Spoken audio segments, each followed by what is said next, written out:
Some people are excited about the Super Bowl, others are more hyped about the halftime show. Settle in as we take a look back at some of the best Super Bowl performances in the history of the game. Right off the top, we can't actually show you video of these performances. Copyright is a tricky thing, but we can certainly talk about them. At Super Bowl 47 in 2013, mega superstar Beyoncé dominated the stage. She emerged in silhouette to the sounds of ear-piercing screams from fans in the stadium and living rooms alike. Performing hits such as Love on Top and Crazy in Love, Beyoncé gave an unforgettable performance complete with an innovative stage design and complex dance moves, a squad of female dancers, and a stellar marching band with a knockout brass section. The cherry on top was the surprise reunion of Destiny's Child. Kelly Rowland and Michelle Williams joined her on stage for some of their classics, including Independent Women. When you did something like the Super Bowl. Oh my God, I was so nervous.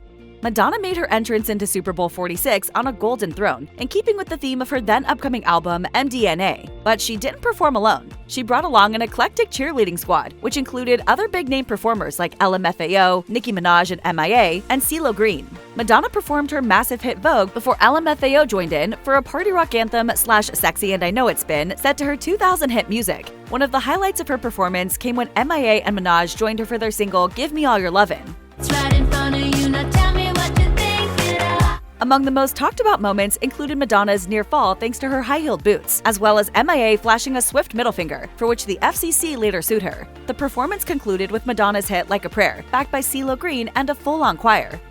Every artist who performed at the 2001 Super Bowl 35 halftime show could have easily headlined it solo, and some have since been invited back. 2001 was the height of the boy band craze, so folks went nuts when NSYNC sprinted across the field to the stage where they performed their hit Bye Bye Bye with a gaggle of screaming fangirls. The hits kept coming, as Aerosmith took center stage to perform I Don't Want to Miss a Thing. But things really kicked off when Aerosmith launched into Walk This Way, and pop princess Britney Spears joined in on a verse. And it still wasn't over. Mary J. Blige joined in for a verse, and Nelly brought the number home. Some would argue it was a sort of eclectic mess, but in hindsight, it was a brilliant mashup of American music at the time.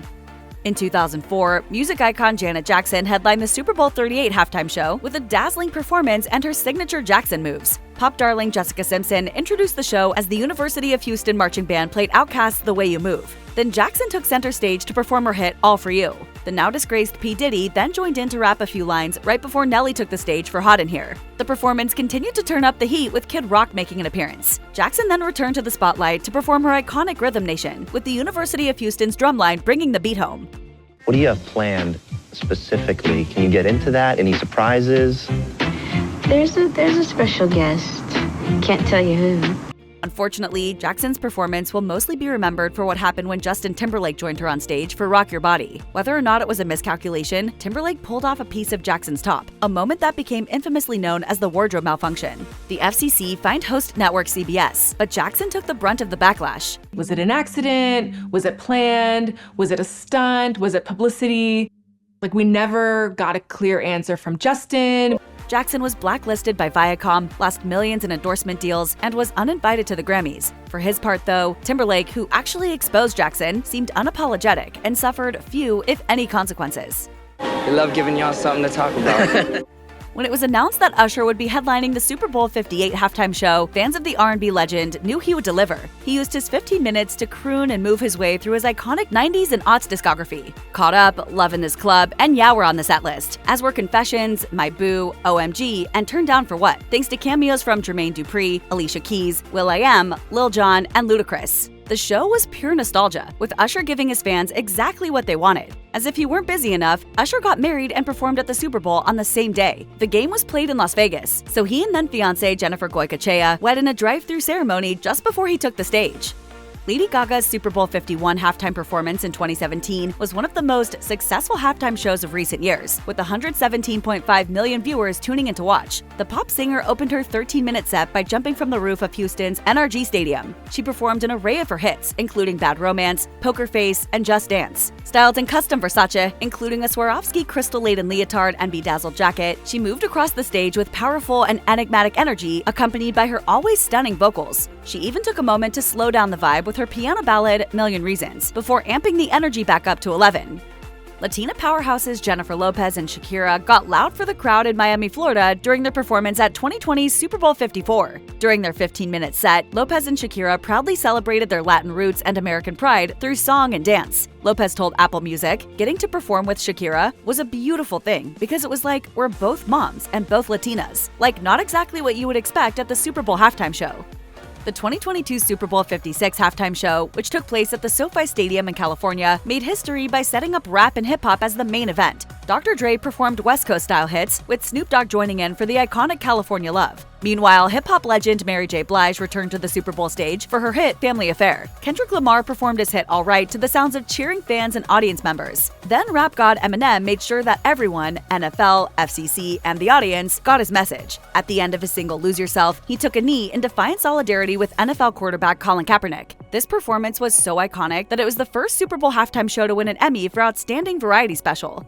The Weeknd was given an impossible assignment. His Super Bowl 55 halftime show in February 2021 had to be planned and performed during the pandemic. While the restrictions weren't as severe as they had been months earlier, the superstar and his team still had to accommodate rules no other artist in the show's history has had to abide by. Somehow, The Weeknd turned out an unforgettable performance with an impressive amount of set pieces and theatrics. The Weeknd looked to past performers for inspiration, citing Diana Ross as his favorite all-time halftime show. He was so committed to giving audiences a spectacular concert that The Weeknd put $7 million of his own money toward the show, and the investment paid off. The Weeknd's performance, which included early favorites like House of Balloons and career-defining hits like Blinding Lights, was one of the best of all time.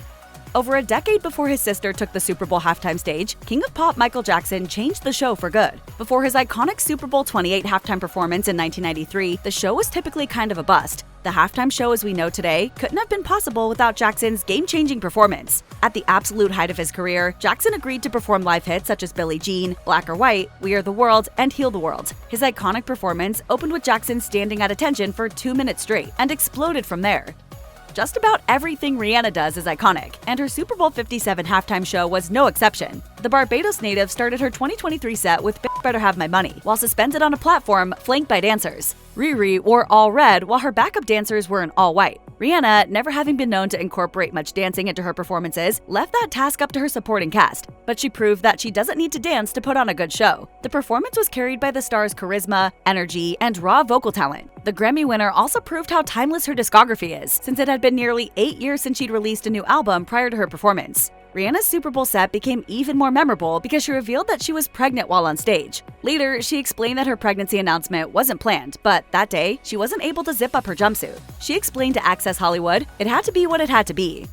Superstar Irish band U2 knew that they had both the privilege and responsibility to perform in the first Super Bowl just a few months after the tragedy of September 11, 2001. They took the task seriously and delivered a performance that was a loving, deeply moving tribute to the nation and the victims. The Super Bowl 36 halftime show started off with U2's upbeat and positive hit Beautiful Day. They continued their performance with MLK, set alongside a giant screen with the names of victims. The tribute continued with their song Where the Streets Have No Name. The audience was moved to tears as lead singer Bono lifted his jacket to reveal the American flag sewn inside. This peaceful, positive, and heartwarming performance sent a message of healing across the nation among the shadows of the war brewing in the Middle East. He's shown in his first Super Bowl halftime show, but Kendrick Lamar's second time taking the big stage was even more iconic. The rapper had the honor of headlining the Super Bowl 59 halftime show, and it's quite possible that he got the stadium involved in his performance unlike any artist before him. Leading up to the 2025 show, Lamar was involved in a very public rap battle against Drake, which culminated in the diss track Not Like Us. When Lamar's set finally got to the song, the crowd happily joined him in rapping the lyrics. Trying to strike a chord and it's probably A minor. The fact that Lamar used the opportunity to once again call out his industry rival isn't the only reason his Super Bowl halftime show was so memorable. The performance also made a political statement, featured cameos from SZA, Serena Williams, and Samuel L. Jackson, and cemented Lamar as a fashion icon thanks to his denim fit. This was, by far, one of the best and most significant Super Bowl performances of all time.